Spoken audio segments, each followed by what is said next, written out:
Mis-sena d-dieħla kull ħaddiem tad-Dipartiment tal-Protezzjoni Ċivili se jkun qed jiżdied minn tal-inqas €1,000 fil-paga bażika tiegħu, filwaqt li se jitlaq grad fl-iskali. Dan huwa meqjus bħala pass importanti u li se jħalli effett pożittiv fuq il-pensjoni tal-ħaddiema meta jirtiraw bis-servizz.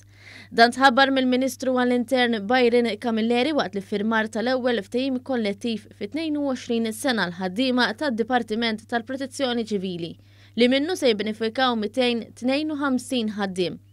Id-direttur tad-Dipartiment tal-Protezzjoni Ċivili Emanuel Bsajla fisser dan il-ftehim bħala kapitlu storiku magħluq.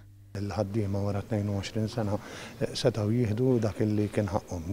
Dana mmorru lura 20 sena fejn konna preżentajna 4 punti li kienu pensjoni tas-servizz, trade union, insurance u ftehim kollettiv. Illum il-ġurnata nistgħu ngħidu li dan il-punt huwa magħluq għaliex l-4 punti huma milħuqa.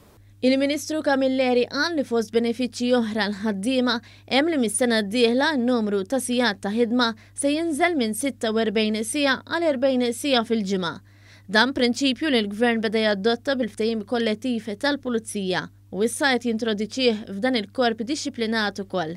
Bħala Gvern inħossu li m'għandniex ngħidu biss prosedu grazzi lil ħaddiema tal-Protezzjoni Ċivili meta jitlu fin-nar għalina jew inkella meta jirriskjaw ħajjithom għalina.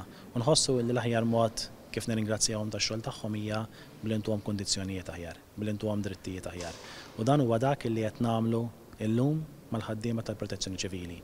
Apparti l-ftehim kollettiv ġdid se tiġi implementata wkoll miżura tal-extra duty li huwa differenti minn overtime li se tibda tkun intaxxata bi 15%. Dan ifisser li se titneħħa anomalija li kien hemm ma' forzi dixxiplinati oħra.